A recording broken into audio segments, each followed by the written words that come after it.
السلام عليكم ورحمة الله وبركاته. وعليكم السلام. إن الحمد لله والصلاة والسلام على رسول الله وعلى آله وصحبه وسلم. Ozzi mukimanyi bulungi nti omusomo gwaffe guno ogukwata ku bibuuzo emabega emyaka gitali mingi gwali ku Masjidu Nur, naye ebyagwawo oluvannyuma mwabitegeera ensonga lwaki gwaleeteddwa wano.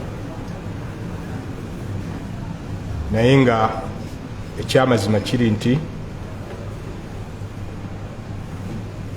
ekifo kyonna nga tekibadde muzikiti, kati ng'ekyo bwe kyali ne mukifuula muzikiti, amakulu amateeka g'omuzikiti ne gaba nga gakikwatako, galuwa tusaaliramu jamaa, tetutundiramu byamaguzi, tetulangiramu byamaguzi. Oli bw'aba ayingiramu asomeddwa nga n'asoosa okugulu kwa ddyo, bw'ava afuluma n'asomeddwa n'asoosa kwa kkono. Ekifo ne bwe kibanga mu ntandikwa tekyali muzikiti, essaawa eyo kiba kifuuse muzikiti. N'olwekyo teba argumenti ntuufu oli okugamba nti after all ekyo kyali kifo kya byabusuubuzi, kubanga era ebifo bingi mu Busiraamu ebifuuliddwa omuzikiti nga yali Samba balimamu, ate oba n'awaali entaana ne tuzijjawo tusaawo masjidi awabadde amasinzizo amalala ag'enzikiriza endala, kanisa, masabu, biba bijjiddwawo tusaawo omuzikiti. Naye tekiba kituufu oli n'agamba nti no, ebifo bino byali kino, kasita biba byava mu mbeera eyo guba gufuuse muzikiti. Wabula ekyennyume kyabyo ate si kituufu okuddira ogumaze okufuuka omuzikiti ate n'ogufuula ekimu ku ebyo. Ekyokulabirako, akatale musobola okukafuula omuzikiti. Ekifo ekibadde kisinga okuba ekibi mu nsi nga Nabbi bwe yatugamba sallallahu alaihi wasallam, naye ate n'okifuula ekifo ekisinga obulungi mu nsi nga gwe muki, gwe muzikiti, ekyo kikkirizibwa. Naye bibigula ate ekifo ekibadde ekisinga obulungi mu nsi nga gwe muzikiti n'okifuula ekifo ekisinga okuba ekibi mu nsi nga ke katale, oba oseeredde nnyo. Olw'ensonga eyo tusaba bekikwatako babe nga ekifo ekyo bakiddiza Abasiraamu basaaliremu mu ngeri ya bwasseruganda, kuba abaakirimu baali Basiraamu n'abaakibajjamu baali Basiraamu. Era Nabbi sallallahu alaihi wasallam eyagamba nti man bana lillahi masjida, yenna azimba omuzikiti ku lwa Allah, bana Allahu lahu baitan fil janna, Allah amuzimbira enju mu jjana. Ntya nti wayinza okujjawo ayinza otutaputira hadithi eyo mu butuufu bwayo n'atuwa amakulu ag'ekyennyume, n'atugamba nti bwe kibanga azimba omuzikiti ku lwa Allah, Allah amuzimbira enju mu jjana, olwo butya ate amenyeewo omuzikiti gwa Allah, Allah kikyaba agenda omuzimbira nju naye wa oli asobola okugamba nti muliro. N'olwekyo tewali ene material gain, bintu byoganyulwa mu byenfuna nga bya duniya biyinza kusinga Allah.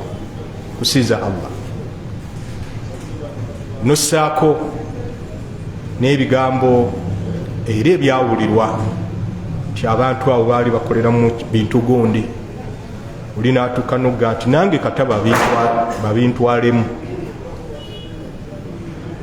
Obusiraamu tuteekwa okwegendereza bye twogera, kuba ekigambo ng'ekyo nabbi yayogera ku luganda lw'obusiraamu sallallahu alaihi wasallam n'agamba almuslimu akhul muslim, omusiraamu muganda wa musiraamu munne, mulimu kiyaga nti la yuslimuhu, tamuwaayo, awalala la yakhudhulhu, tamulekerera. naye byonna mwabiwulira, so nga amateeka agafuga eggwanga gali nti bw'omanya yenna agenda okukola ekikolwa ekigenda okugjako gavumenti n'otakyogera, naawe obunaanwa kyenkanyi. Era omusango ogwo baguyita misprison of treason.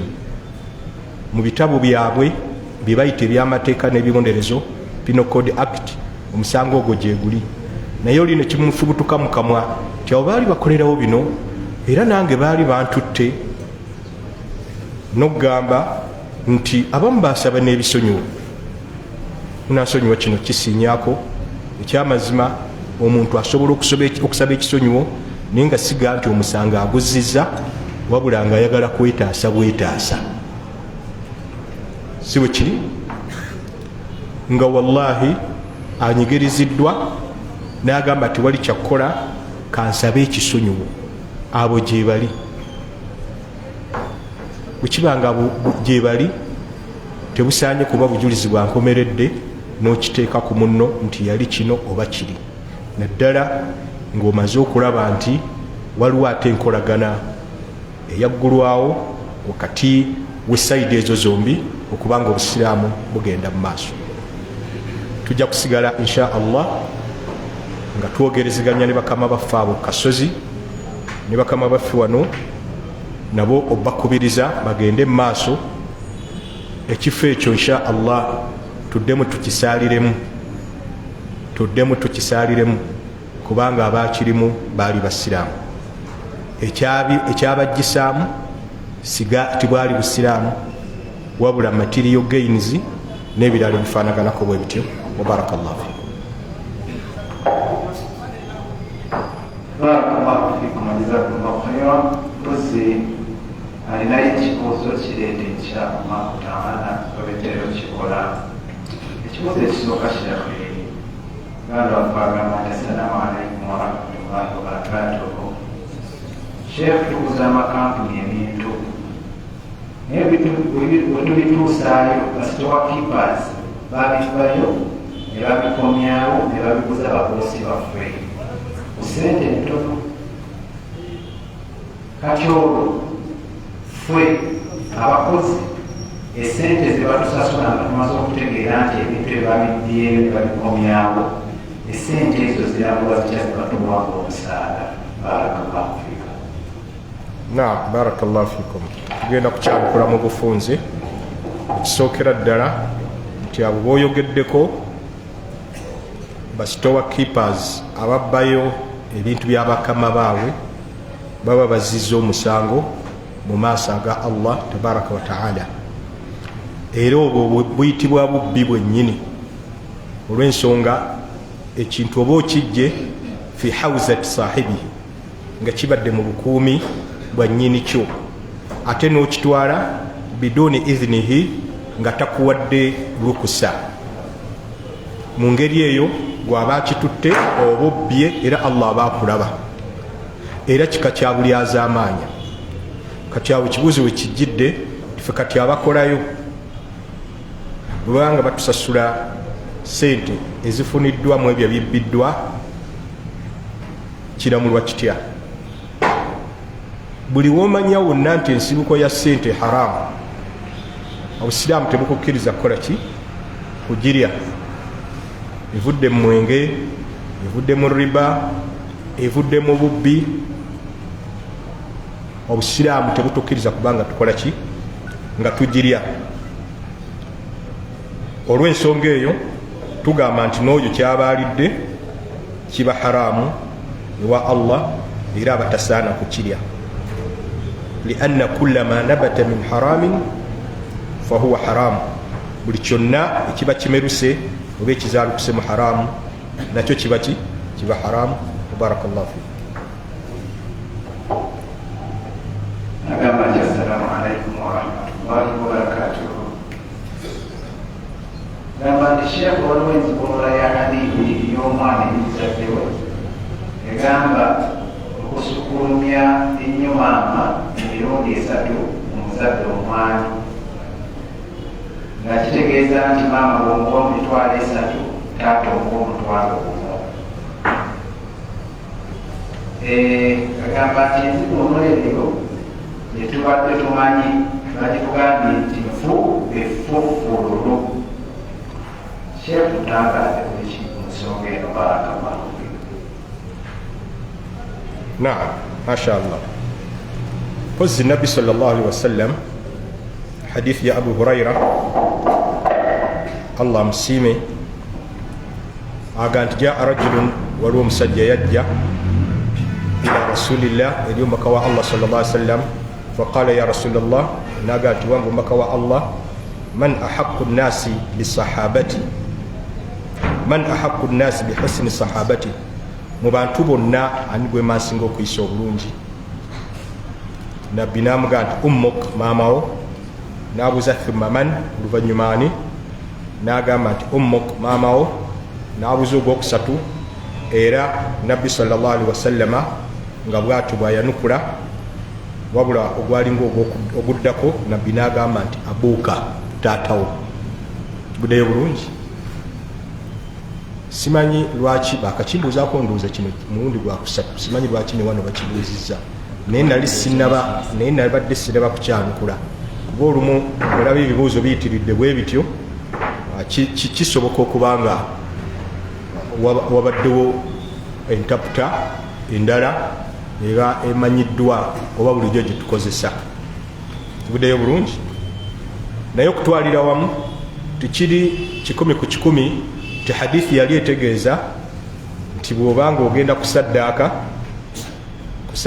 oba kuyamba kale taata oba maama, nti maama ye muwe emitwalo 3, taata omuwe gumu. Hadithi kiki yali etegeeza, kubanga ekyamazima eyogera ku nkolagana. Man ahaqqu nnasi bisahabati oba bisuhbati, bihusni suhbati oba sahabati, ani gwe nsinga okuba nga nkolagana naye. Tubuddeyo bulungi. N'olwekyo tiyali nti 100 ku 100 yali eri ku kugaba, wabula yali nnyo ku nkolagana. Omuntu ajaga nti ogaba si nkolagana, yes nkolagana, naye yali nnyo mu kubudaabuda, katukigambe obwe tuti. Naye ngaokutwalira wamu yo yali esimba kigamba nti budaabuda nnyo nnyoko okusinga nga bw'obudaabudaani kitaawo. Naye tekyali kunaatuuka obbayamba nti taata omwoyo ekimu kyakusatu, si bwe kyali kitegeeza. Naye ngaera tikitegeezezza nti bwe kiba nga si bwe kiti bwe kitegeeza nti ate sisobola kukikola. Sobola okukikola, maama ne muwa ekingi, taata ne muwa ekitono. Ate waliwo ne lwesobola okukikola n'embibigula, taata ne muwa ekingi, maama ne muwa ekitono, okusinziira ku buki, ku bwetaavu. Maama ali mu kyalo nga yanoba ewa kitange, ng'ali ku lubimbi, takyalina amulabirira. Nyinza okubenkanya mu ndabirira ne taata, oba maama eyanoba ewa kitange naye gyali ng'ali bulungi okukamala obukamazi, naye nga taata ate ye ali bubi, era nga nsigala kukigamba nti maama kabenga gwempa ekinene okusinga taata. Nedda. N'olwekyo ndowooza yeeyo entaputa eri makkati, kino wankubadde tekyajja nti hadisi yali etegeeza maama kumuwa kingi okusinga taata, naye kisoboka okujja olw'embeera eba ebaddewo. Wa barakallahu fiikum. Assalamu alaikum warahmatullahi wabarakatuh. Sheikh Rani esooka mu muzikiti, amateeka agakifuga gegaliwa? Kubanga bakadde baffe mabegako tebakkirizanga baana bato okusimba mu layini esooka babasindikanga mu layini ezisembayo mabega naye olwalimu laba nti n'abaana abato babakkiriza ne basimba mu layini esooka ekyo kitya mu shariya yaffe na barakallahu fikum nabbi waffe muhammad sallallahu alaihi wasallam mu hadithi ya abu said al-khudri yagamba nti liyaliyani minkum banninanenga mummwe ulul ahlami abantu abalina amagezi nga bategeera wannuha oluganda lufunda nenuha nakyo kitegeeza kutegeera naye okutegeera kyali kiwa amakulu nti nga abanninanye batuusa emyaka egisobola okusaaza in case nga imaamu afuna obuzibu emyaka egyokusaaza giri emeka waliwo sahabi ayitibwa amr yagenda ne bakadde be ne basiramuka ne bagenda mu kibuga Madina baali bavaayo ne babuuza nabbi sallallahu alaihi wasallam ti ya rasulallah man ya ummuna ani agenda otukulembera nabbi n'abagamba sallallahu alaihi wasallam aktharukum jam'an lilquran abasinza okuŋŋaanya ku Qur'an ennyingi omwana oyo agamba fanadharu baatunulamu fa idha ana aktharuhum jam'an lilquran bagenda okizuula nga nze mbasinza okuŋŋaanya Qur'an ennyingi faqaddamuni ne bansoosowaza fi salawatihim mu swala zaabwe zino eza bulijjo wa janaizihim ne ku jeneza zaabwe wa ana ibnu 6 au 7 nali wa mwana wa myaka 6 oba 7 nga ne jeneza yazisaaza era wamanyi obajja obujulizi obugamba nti imaamu yalondebwa mu kitundu asaaza abasiraamu alina kusaaza swala zonna bima fiha salatu ljanaza omuli neya jeneza singa uganda bwe guli imaamu w'ekitundu ate bwe tutuuka okuziika mu kitundu kye nga tulonda imaamu omulala si kituufu ekyo naye saagala kigendako nnyo pointi ebadde nti bw'abanga mwana ali mu myaka egyo egyawula ekibi n'ekirungi nga imaamu ne bw'afuna obuzibu asobola okusaaza omwana oyo akola ki ayimirirawo kivuddeyo bulungi kubanga ekigendebwa ky'okuyimirira kwabana abayimirira emabega wa imaamu nti in case singa abaafunye obuzibu nze nsobola okukola ki okuyingirawo naye abanga mwana muwere nnyo nedda kujjako bwoba onaasaala nako okassa ku ddyo bwoti ng'onaasaala nako nga sahaba omwe yali omwana omuto ayaga nti nasula ewa maama wange omuto Maimuna naye nenyimirira ekiro ku kono wa nabbi sallallahu alaihi wasallam naye fa akhadha birasi yankwata ku mutwe fa adarani min khalfihi nanneetooloza nampisa emabega we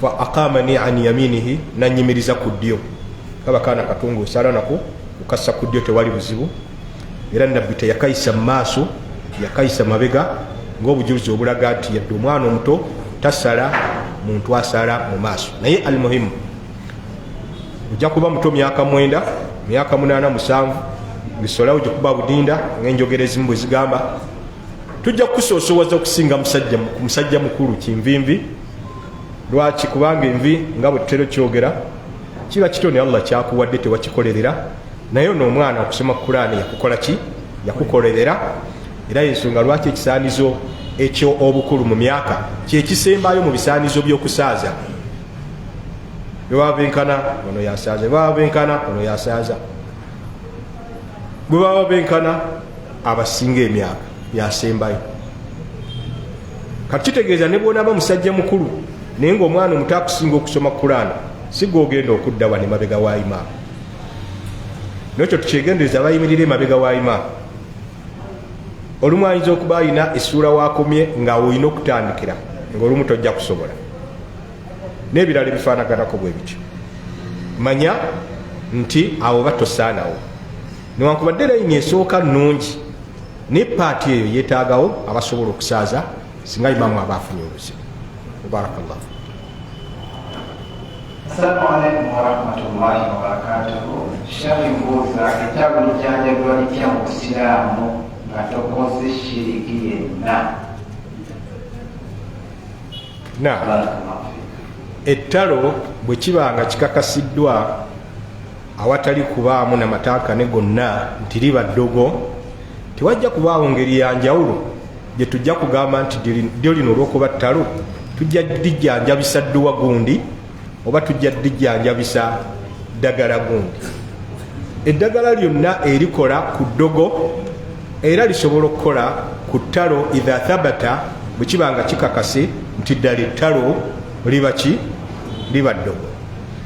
Ekitono kyemanyi ku ekyo kiri nti amajini oba sitaani tezitandikawo bulwadde wabula zisobola okwongereza ku bulwadde obusangiddwawo.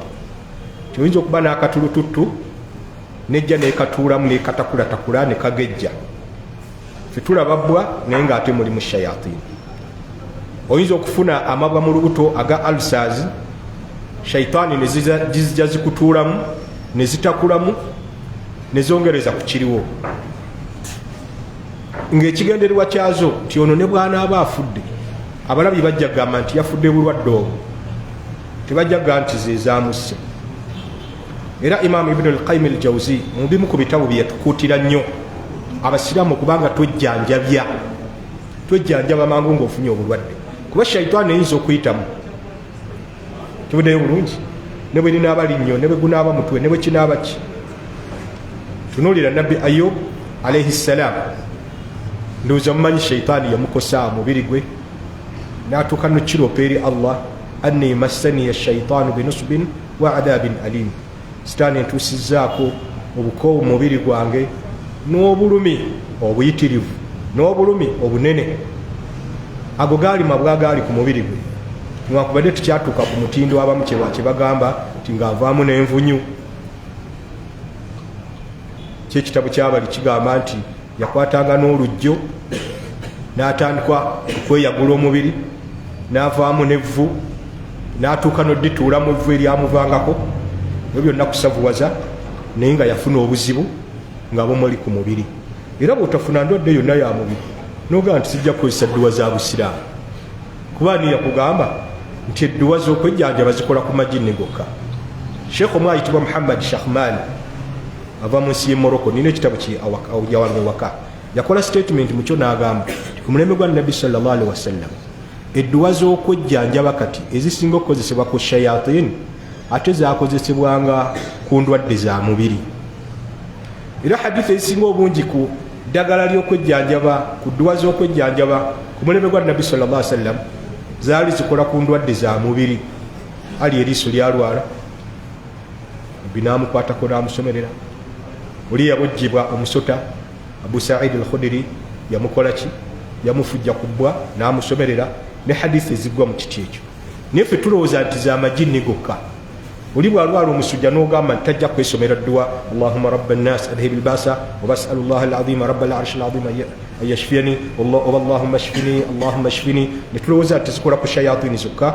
Kalla thumma kalla, wabula ta'ummu jami'a al-amrad, zibuna amaduwa gonna mawe endwadde zonna albadaniya minha ezikwata ku mubiri waruhiya neziri za shayatin. Wabarakallahu fikum. Nekyo tewali duwa ya njawulo nti eno yo ya ttalo, nedda. Assalamu alaikum warahmatullahi wabarakatuh.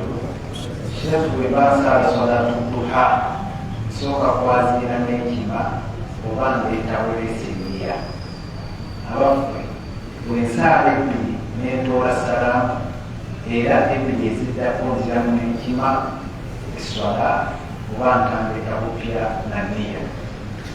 Barakallahu fikum.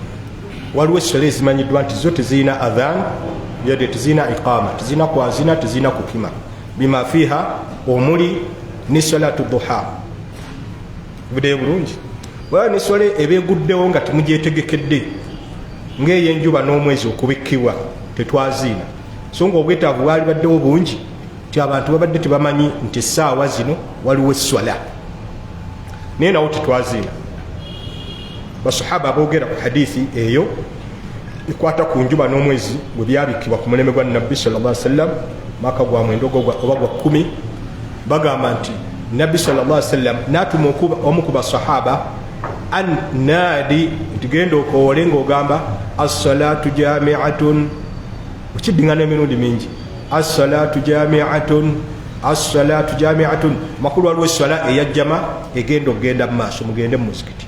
Naye naawe toyaziina, ku yiddi toyaziina, ku salatu duha toyaziina.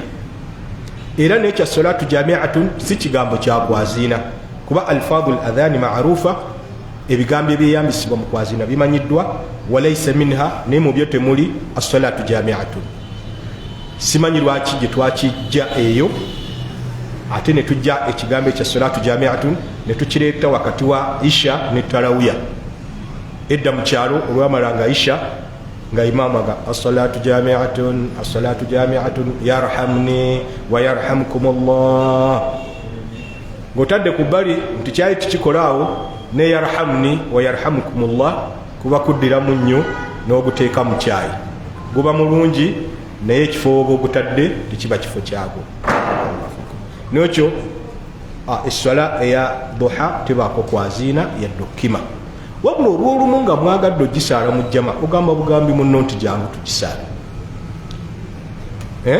nga nabbi bwe yasaalira maka gomu ku sahaba yamuyita namugaa jangu osaalireko ewange ekifo ekyo kifuule omusalla era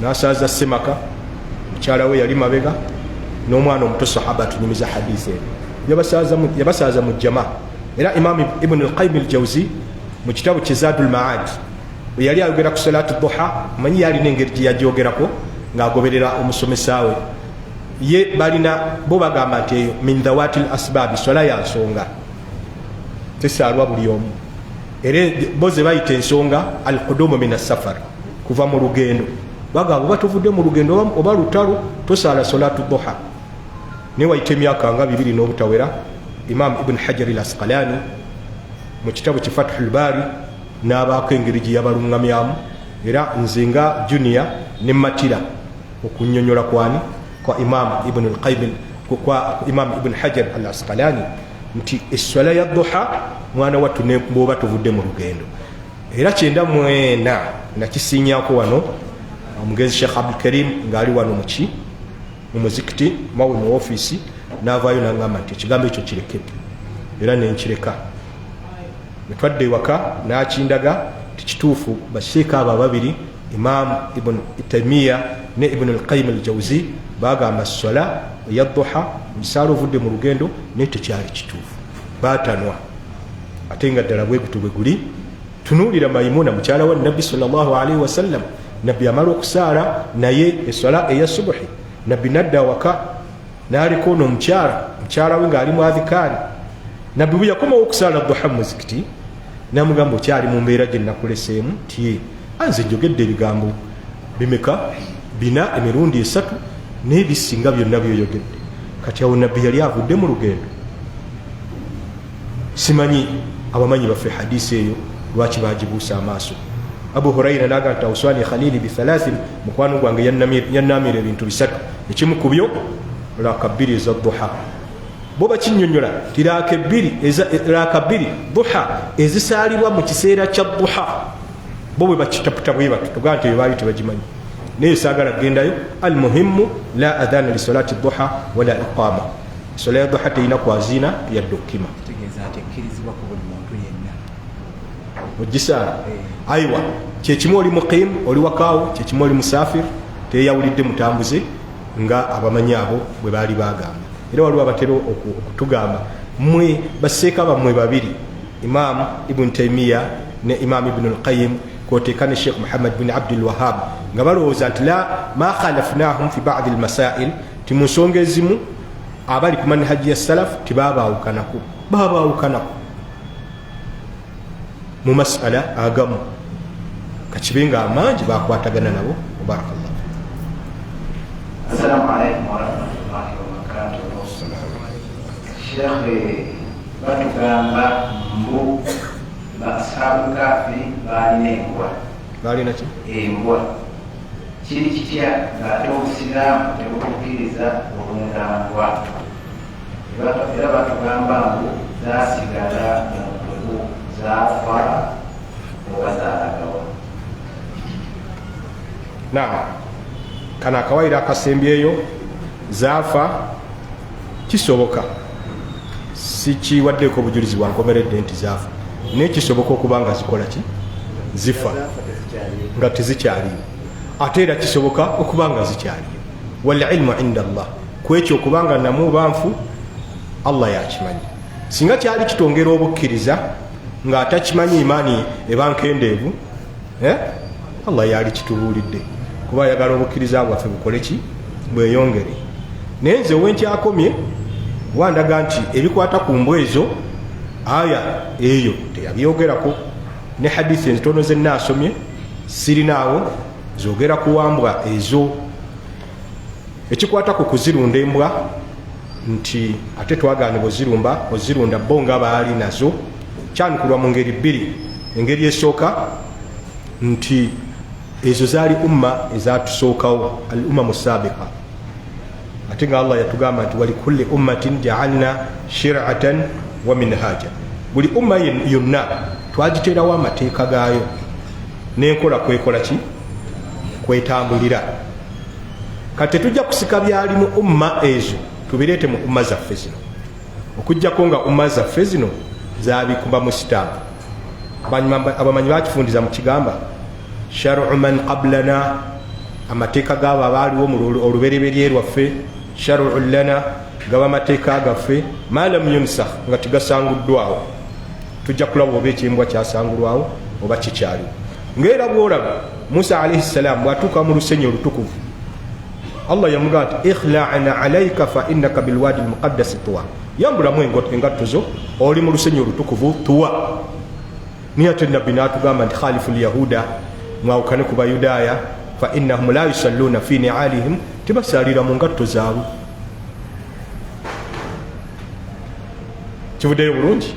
Kakati kitegeeza singa owulidde nti mu busiraamu bwaffe tetukkirizibwa mbwa, owulira bulungi, ng'ate abo baazirina, tusooka kugamba nti abo baali mu mateeka malala agatali ku ffe.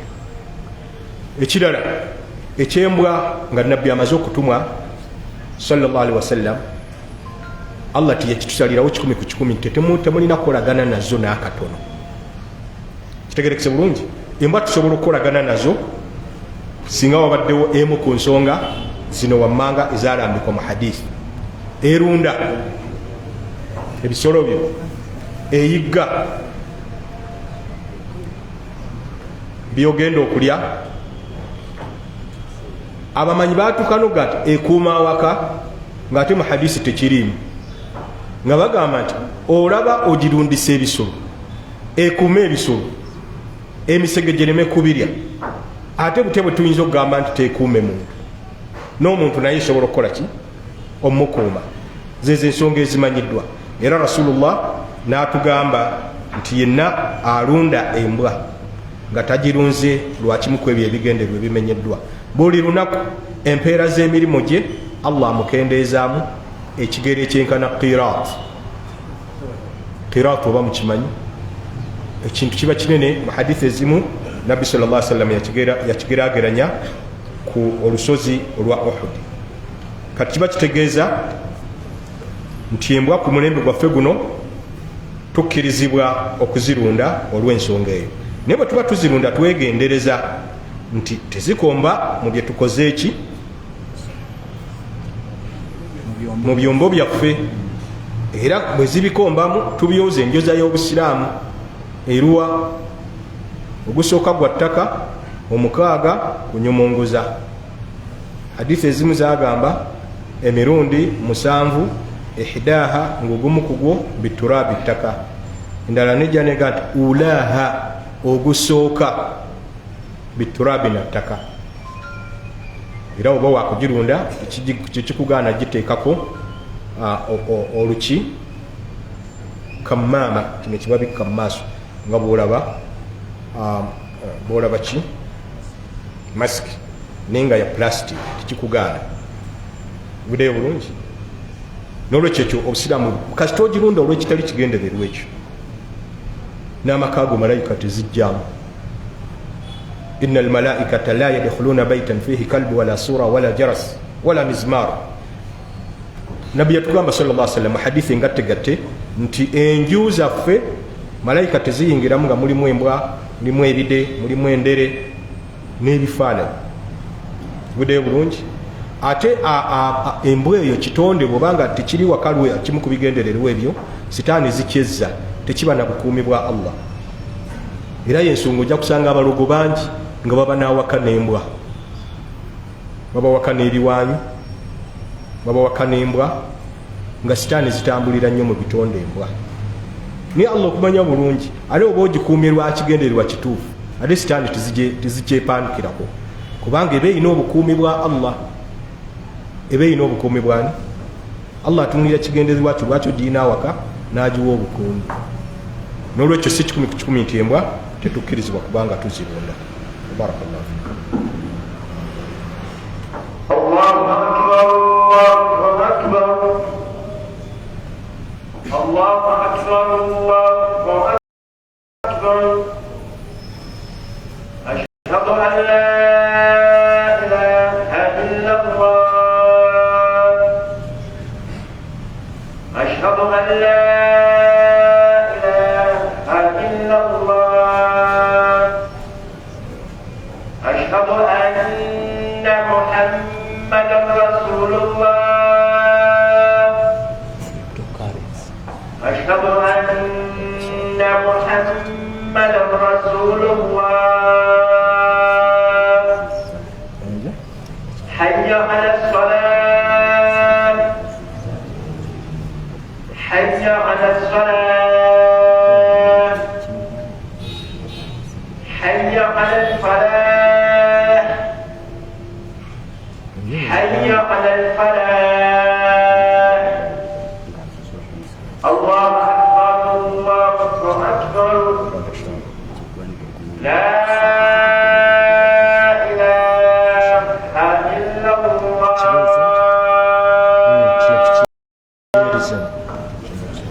نعم. اللهم رب هذه الدعوة التامة والصلاة القائمة آت محمد وسلم الفضيلة وبعث كل مقام المحمود الذي وعدته. اللهم صل على محمد وعلى آل محمد كما صليت على إبراهيم وعلى آل إبراهيم في العالمين إنك حميد مجيد. اللهم بارك على محمد وعلى آل محمد كما باركت على إبراهيم وعلى آل إبراهيم في العالمين إنك حميد مجيد. نعم. Obolumu adhikari zino kati nga eyokumala okwaziina n'okusaalira ku nabbi sallallahu alaihi wasallam kikkirizibwa n'ogisoma mu lwatu abaliwo bakole ki bakimanye nti n'okusaalira nabbi okumalayo. Naam, hadisi gye mbadde mbagamba ey'embwa ya Abu Huraira yagaa ti man amsaka kalban, yenna akuuma embwa fa innahu yanqusu kulla yawmin min amalihi qirat, buli lunaku emirimu gye gikendeerako ekigero empeera ekigero ekyenkana qirat, illa kalba harthin, okujjako nga mbwa yaki ekuuma birime byo, au mashiya oba ng'ekuuma bisolo byo. Hadithi endala nabbi n'agamba sallallahu alaihi wasallam, man iqtana kalban, yenna akuuma embwa waka, illa kalba mashiyatin, kujjako nga ya bisolo, au kalba saidin, obanga yakuyigga, naqasa min amalihi kulla yawmin qirat, lunaku emirimu gye gikenderamu ekigero ekyenkana qirat. Wa barakallahu fikum. N'olwekyo ebyembwa bwe bityo bibiri. Ku saidi yo lye yabuuzizza ku ssente eziri ezadde zikwata ku babbayo ebintu, twakyanikudde tuzimbidde ku kigamba nti nga ezo zebakusasula ziba haramu. Naye bwe kiba nga ofunye obukakafu nti bakusasula ku ezo, tekiba na buzibu kutwala ssente ezo. Kibuddeyo bulungi. N'ekirala, tuli mu umma ng'abantu batunda ebintu ebya haramu. Oli alina edduuka atunda omwenge nate n'atunda ne sukaali, si bwe guli? N'ogenda oggulayo n'akuddiza balansi, tugambe nti kiri haramu kuba balansi ayinza okuba nga bwa mwenge. Waliwo obusiraamu bwe byatuddiramu nti ekyo ne bwe muba nga temukirondodde. Era wamanyi batugamba nti nabbi sallallahu alaihi wasallam ogenda omusajja omuyudaaya neyeewola emmere n'asingayo engabo ye n'atuuka n'okufa nga ekyaliyo, ng'ate abayudaaya Allah aboogerako nga bwe bali akaluna lisuhud, bali ba riba, bali banguzi, yakuluna amwala nnasi bilbatil, balya sente z'abantu mu bukyamu. Naye n'atuuka n'amwewolako. Kiyinza okukola enjawulo naawe agenze mu dduuka n'ogula sukaali naye nga ateri olaba oli atunda n'omwenge. Waliwo ebusiraamu, mu busiraamu bye tutalina kukola ki kulondoola nnyo, naye nga ku ekyo ekyogeddwa omanya nti alghalib ekisinga obunene mu kampuni eyo ebintu bye babye bye batusasula obusiraamu bwagala kibayita alwara kitegeeza okwerekereza ekintu olumu ne bwoba tofunye bukakafu bwankomeredde bikyali baharamu. Barakallah. Assalamu alaikum warahmatullahi. Ekyo kireke ekyo kijja kyalo. Shekhe, mbuuza bwemba ngenda kutambula nga nkozesa nnyonyi naye nga flight yange ya ssaawa 4 ez'okumakya amakulu tuhulira asiri zigenda kunsanga ntambula nkole ntya? Barakallahu fika. Okusookera ddala dhuhuri eba tennatuuka, tokkirizibwa kugisaalira mu kiseera ekyo nga tennatuuka. Lwaki? Ibuni Abbas yatugamba nti Rasulullahi sallallahu alaihi wasallam yava mu kibuga Madiina, yali ajja Makka, dhuhuri nemusanga mu Madiina n'asaalirayo raakanya, naye bwe yatuuka mu kifo ekitibwa Dhul Hulaifa wobeeyambulira engoye zino eza bulijjo bambale ez'emikolo, asiri we yabasanga n'asaalirawo raakameka 2. Naye twetegereza nti wali yagenda okusaala dhuhuri yali emaze kukola ki? Kati bweba tennatuuka genda olinnye ennyonyi. Mashaallah. Kati bwe naalinnye ennyonyi dhuhuri ne asiri nensanga mu nnyonyi nkole ntya? Togamba lumu nti nga bwe ndi mu nnyonyi ate twakkirizibwa okusaala nga twebagadde tinolwekyo kansike asiri ngisse ku dhuhuri, okujjako ng'ofunye obukakafu bwe tunaatuukira gye tulaga zombi essala zijja kuba zikoze eki? Ziweddeko. Kasita wekakasa nti my last destination mahattati al-akhira gyendaga we naatuukirayo essala zombi zijja kuba ziweddeko, ate nga asiri tegattibwa ku magaribi, ate nga dhuhuri tegattibwa ku magaribi, awo gisaalire mu mbeera yonna gy'oba olimu. Tuwulire bulungi. Naye bw'okakasa ti we naatuukira gyendaga asiri ejja kuba ekyaliko, ate tokkirizibwa kusaalira dhuhuri mu nnyonyi, otaataaganye empagi z'essala, oleme kutama okutuufu, oleme kuvunnama okutuufu, ng'ate olina chance ey'okuba nti essala eyo gigatta kuyo mu maaso, awo tokikola. Kiwuddeyo bulungi. Wabula okikola nga woonaatuukira gy'olaga ng'essala zino ate tizigattibwa n'eyo ey'omu maaso. Kiwuddeyo bulungi. Era amateeka agakola ku kigamba nti bw'oba ogenda kusaala farda nga nabbi bwe yakolanga sallallahu alaihi wasallam, sooka ove ku kyeweebagadde otunuze ekisolo ky'omu qibla, osooka oleeta takbiira, oluvannyuma okiddeko, ennyonyi kijja kuba tekikyakola. Oba ekidduka kyonna nga tokirinaako control. Nekyolinako control oba nga ki ng'emmotoka tekikugaana gikyusa netunula ku kaaba, essala biba ya fardha nogati Allahu akbar, oluvannyuma n'ovuga, awo yonna gyebe kutunuza kyekiba ekibula kyo.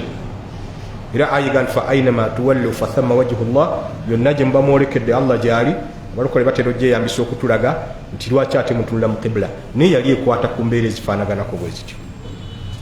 Era nga woosalirawo ogambe nti essala eno ngenda gisaalira mu kidduka, tugambe nga tejja kugattibwa ku ya mu maaso, oba bw'ebanga egattibwa ku y'omu maaso naye nga woonaatuukira n'ey'omu maaso ejja kuba ekoze eki?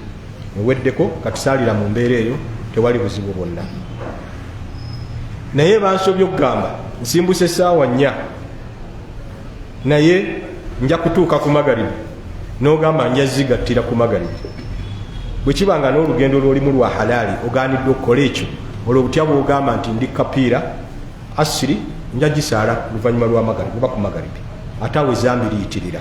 Abantu mu bwengula batambula eŋŋendo empanvu. Lwejjukira linasembayo okutambula oluwanvu, kwali kuva Ntebe paka Dubai essaawa 5:30 mu 84.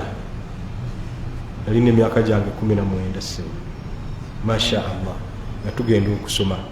Kakati olwo lwali lugendo luwanvu, ate ebinyonyi byaffe zino zirongooseemu bulongoosizi Airbus, naye biri ngumala nakutoola shahada. Era olumu nga neeri bweba egenda kugwa abaayo beetegeka ne baleeta ne fire brigade.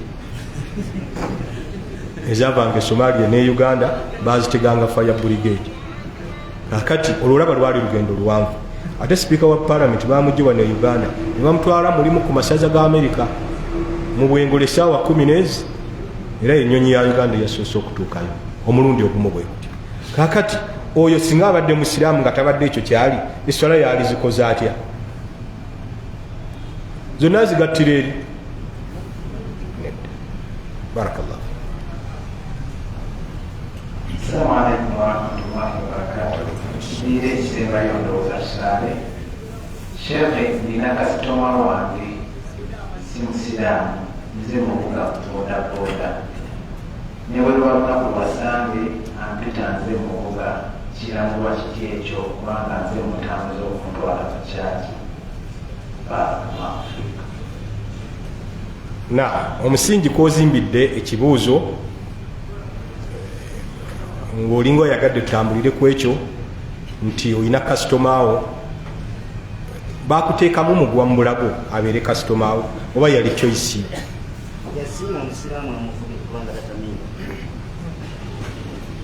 era bwe guli oba gw'omwogeredde bwe kisinga okuba kale byonna tujja byanukula. Bwe kibanga yakusiima nga oba soba eva tozunga mutwe nga gwe gwasazewo obe nga omuvuga muvuge ng'agenda kukola bya halaali naye tomuvuga ng'agenda kukola bya haramu. Kuba nja kubuuza ekibuuzo kikulakira onyone ku mazzi ti olwo bw'anaakugamba nti ninayo kakyala kange kali awo gwe njagala ontwale onindeko katono dakika nga 3 tukyaliko oyo abuuziza ekibuuzo. Onaamulinda oba bulijjo ng'abadde mukyala nga mu mazima omutwala ku dduuka kukola ki? Kola bizinesi. Newankubadde nga teyali bambye ku pikiyo naye yenkola eri mu ggwanga lyattu lino erya Uganda. Kati bulijjo bw'oba omutwala ku halaali naye naga nti naye kati ku wiikendi namu njagala gendako wantu gundi eyo gye bakolera ebikolwa byabwe. Oyinza okuzibira ku musingi ogugamba nti olw'okubanga kasitomawo n'olwekyo komutwale mu ebyo. Onaddawa aya fataawanu ala albirri wattaqwa wala taawanu ala alithmi waludwan, timuyambagananga mu bintu ebirimu okumenya amateeka n'okusukka ensalo za Allah. Onagiddawa aya eyo jamia eri comprehensive erina amakulu magazi nnyo. Omuzingirwa noono alina enju z'abapangisa naye nga banyweramu omwenge naawe bekwatako. Omuzingira naawe alina enju ey'abapangisa nga bakumiramu obwamalaaya naawe bekwatako. N'ebirala byonna by'omanyi obadde otambula olinaga atiwa omusawo wa wano mutuula ku ngo, oyinza okundagirira waali, oyinza omulagirira oba abadde agenda mu church, oyinza omulagirira ngaoli musiraamu wannamaddala yamunaye wagiiseeko dda yiri n'omutwala naye. Leka mulima nti simanyi gyeri ng'omanyi mugambi buuza ku balala oba sirika kitegerekese bulungi netoyamba muntu agenda kukola haramu. Nolwekyo oyo gwoyisa kasitomawo newankubadde nga yeesiga bwesigwabwo newankubadde yeesiga butatamiira bwo naye bwekutuuka kukuba nti omutwala kukola haramu togezanga n'okola ki? Teweekwasa ti ng'ate kasitomawo wange yes ne waba kasitomawo. Namushake mu famire zaffe tulinamu abantu nga si basiraamu abalala mikwano gyaffe bateekateeka emikolo egy'okwanjula embaga zaabwe. Tulamulwa tutya kwegatta ku mikolo egyo ne tubasondera ku nsimbi? Barakallahu fikum. Olw'okuba omukolo gwe baba bagenda okukola si gwa haramu, gwa haramu okuwasa tekikugaana bakwatirako bwe bataba bano abali ku mbiranye n'obusiraamu newe bayita almusalimuuna abali peaceful tekikugaana kukola ki bayambako naye ngaolina okuba omwegendereza tebagenda kugula mwenge tebagenda kugula bidongo tebagenda kukola haramu kunywerako mwenge n'ebirala ebifaanaganako bwe bityo newe kewekakasa nti mugenda kubaamu ebya haramu tokkirizibwa kubanga okola ki obayambako kyono kiriko ne fatwa y'abayivu fatawa lajna daima nga bwe batyo bakyanukula bwe batyo naddala nga abadde wa luganda lwo muyambe naddala nga babadde si basiraamu naye gwosuubira nti ayinza okusanyukira obusiraamu ng'okikoze muyambe naye kyannaku nti ate nezaffe ez'abasiraamu ng'ogjeeko kale omwenge ne ebisigadde nga ndongo bannange kati practice eriwo era nkiddamu kigamba nga bwe nakibagambako emabega ti abakozi b'embaga tebakyatya baseeka tebakyatya bawaalimu akuyita ku mbaga nga amanyidde ddala nti ŋenda gikuba endongo ku kitegeere naye nga batunuulidde basanyusa si bawaalimu katamba yite babuyabuya banne kivuga bubi naye atunuulira bali banne tinjagala mbasanyusi amakulu obasanyusa onyiza abawaalimu oyise district kazi oyise amiri oyise ani nosaako endongo era ebigambo bino njagala ka clip kano mukatememu mujja kukatemamu mukampi nina gye njagala okukaweereza si ekyo kyokka abantu nga ne bakadde baabwe ku mbaga weebali mwana yafumbirwa muzzukulu we yafumbirwa mbu naye olw'okuba mukyalawo yabyagala noga kambireete nsanyuse maama kambireete nsanyuse abaana bange ngeno oli mukunyiza Allah sautani mal'unatani mal'unan amaloboozi abiri makolimire mizmarun inda ni'matin endere awali ekyengera obufumbo kyengera nossaako endongo nabbi ne kyeyayogera yagamba nti nokukuba ebiwoobe inda almuswiba awali omuswiba naye lwaki basiraamu temusaasira bawaalimu omwana wo atuuka atya okuba nti afunye ekyengera ekyokufumbirwa naye ku mukolo ogwo n'okolerako haramu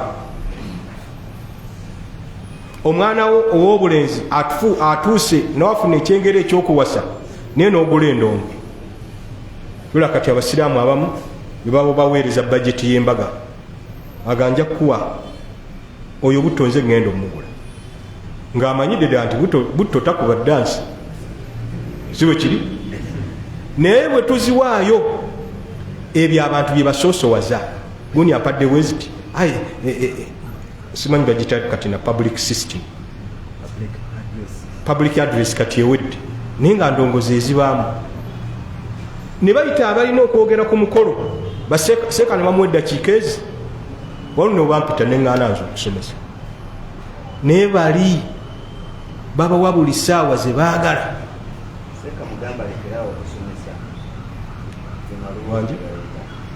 wanje bagamba nti seeka mulekerawo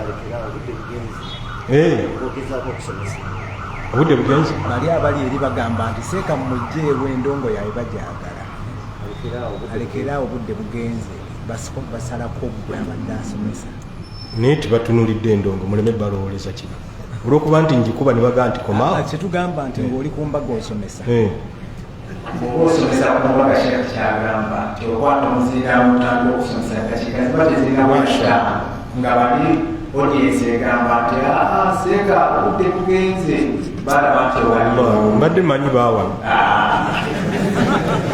mbadde sijja kukomawo kati ekyamazima ekyo kibaawo era nali mbadde ku mukolo omwogezi waago n'agamba ti bannange enswa bwekyusa ki ng'okola ki muba yali ategeeza ki mukyo yali ategeeza ki tikati tuli mulembe mulala giri ejejja twagivaako katuli ku ndongo. Ushhidu llah alladhi fawqa arshihi, njuliza Allah ali waggulu wa namulondo ye nti ekyo omusiraamu yakyogera ng'ate embaga ya famire nga nti inna lillahi wa inna ilaihi rajiun. Ahakadha nnas, abantu bwe batyo bwe bali mukuliko embaga ensiraamu bwe biba biganye zibe za mu ddiiro bigwera. Ne bano abayita abawalimu ku nnika ate omugole n'ava mu kisenge, gwe bakuyisa omuwoowe afubutuka mu kisenge. Kati n'ogamba kale oba beenenyeza beeyawudde ebbanga obusiraamu lye bugamba balyoke bafumbirwe, babanga abagamba nti seeka tajja kifaako era kiba kyetaaga seeka n'akyogerako sigenda bawoowa ewe yavaawo eyo. Ate gwe butanawoowa afubutuka mu kisenge, abamu bajja bakutte ne bubbebi. Kakati neweebuuza mwawukanye ebbanga eddene eshariya lyegamba, oba oliawo kiva kukuba nti ne baseeka twalegeza ne bagikuba endongo bagenda okulaba ekigere wansi eno mu ntebe naawe nga kikola ki?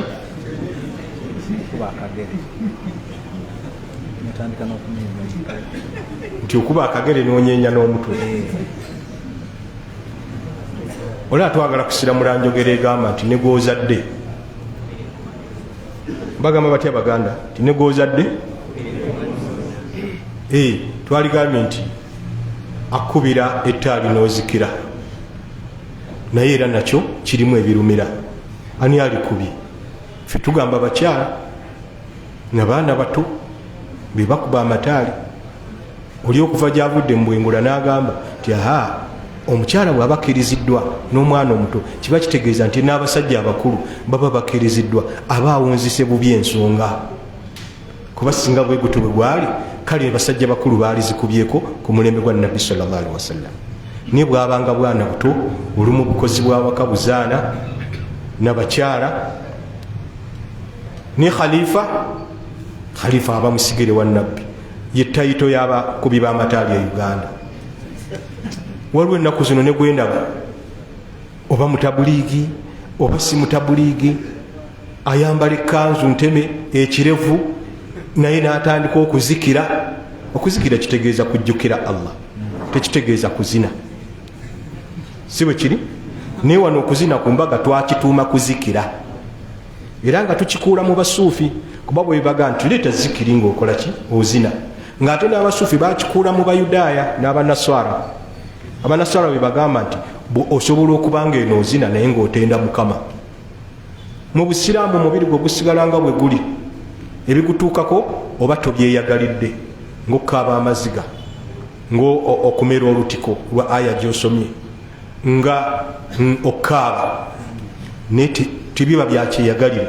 Kati nsoma Kulaani kanzine, olaba batugamba ne bano abaana be bakwasa Kulaani bwe yeeyuuya ddyo ku kkono nefuuka mbeera, nakyo shariya tekikkiriza. Kale sitwagala kusukkaawo, tumalirize n'ekyo. Assalamu alaikum warahmatullahi wabarakatuh. Sheikh nawasa mukyala wange nga taata we takkiriza ng'ateekawo obukwakulizo nti nze ndi Munyarwanda, kyokka taata we omuto ne maama we bo bakkiriza, era kati ndi naye mukyala oyo. Sheikh obusiraamu bonnamula butya ku nsonga eyo? Barakallahu fikum. Okusookera ddala kyali kikkakatako okuba nti oyo gw'olina okuwasa.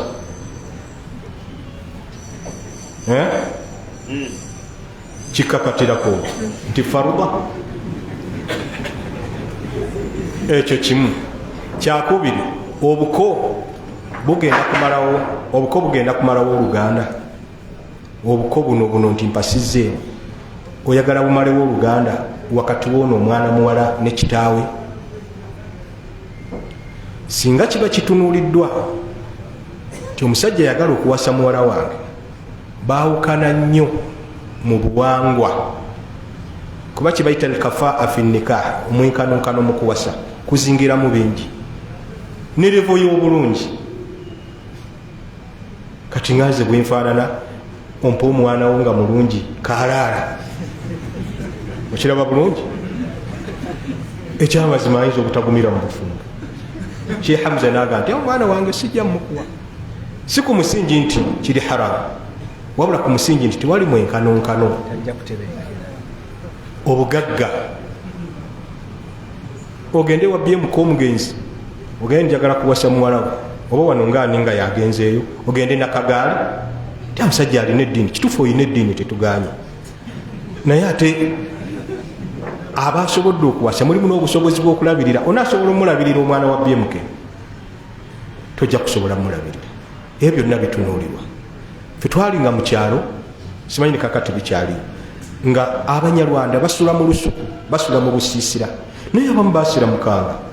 Kale nga jjeewo bwe kabuuza kibuuzo ekyo, njagala kuwoowa mwana ono, oyinza okukkiriza mwabaweeranga. Tulina eyagamba zino enva zinaamala emmere, abuuza maama waffe tinva tumuwadde, zino enva zinaamala emmere. Kyamujjukira mu myaka gye7.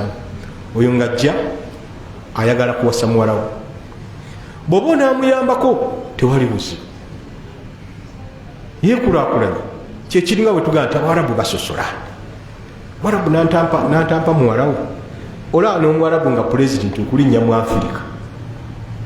Allah asaasire kabaka King Faisal yajjako wano, naye kati ng'ono omuvubuka aliko Muhammad bin Salman oba kitaawe oba pulezidenti wa UAE oba amiri wa Kuwait, bajje Uganda, ensirizi balume. Kati bakwate omwana waabwe abadde asula eri, omuleete mu nsirizi ezitaayayangaki.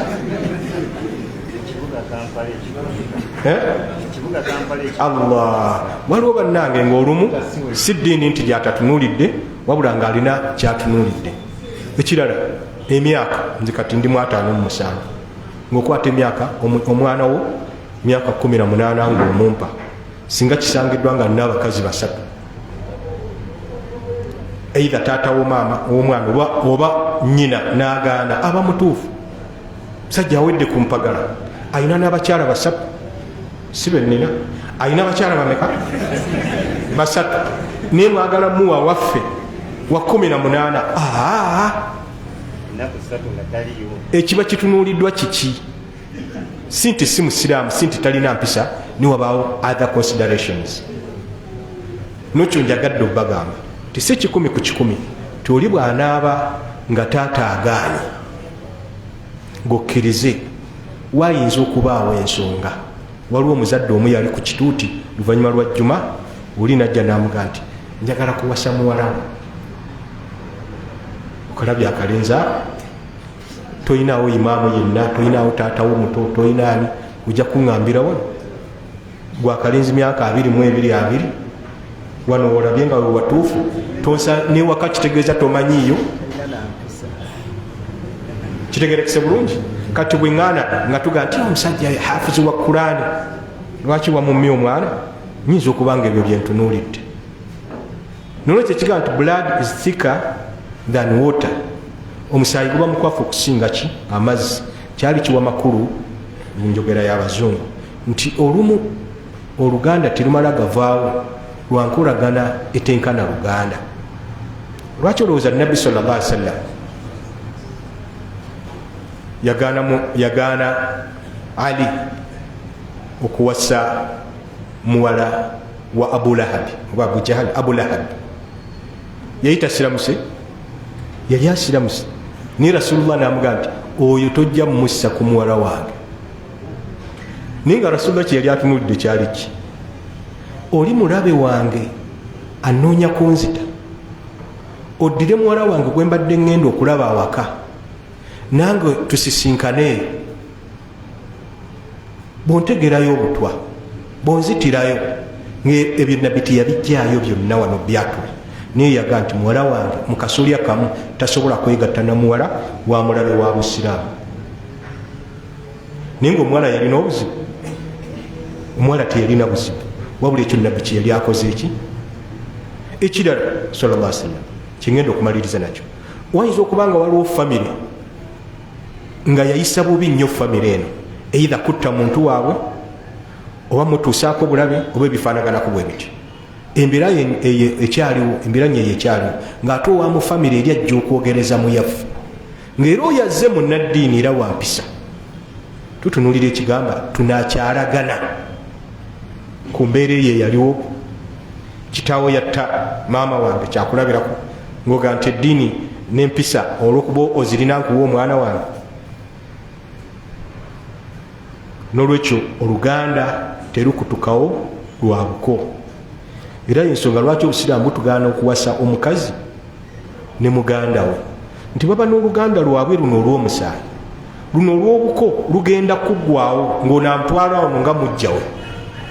Towasa mukazi na ssengaawe, wabaddewo oluganda olunywevu olw'omusaayi lugenda kuggwaawo olw'obuko. Towasa mukazi na maama we muto, oluganda olw'omusaayi lugenda kuggwaawo, wasigalewo lwaki nga gwe olwanirira lwa buko. Nolwekyo ensonga eyo obutagipapira tugamba tulina okutunuulira oli eyagaana ddala yawa nsonga ki. Bw'aba yawa nsonga zigamba awo bamutema mpale, sinatuuka kuyo, awo bamutema mpale, abo agalevu agalinga embuzi ennume sisobola kumuwa muwala wange, awo nga tugende wa kitaawo muto waani.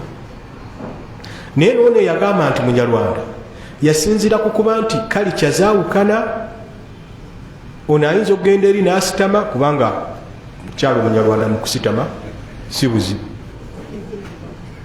Kitegerekese bulungi. Bwona wasa omuswayiri n'agenda n'abuuza ku sezaalawo kitaawo mukyalo, olunaamala wi ng'atuula kiswayiri. Olaba taata lwabwagenda oga nti buno obunyarwanda mwabujjawa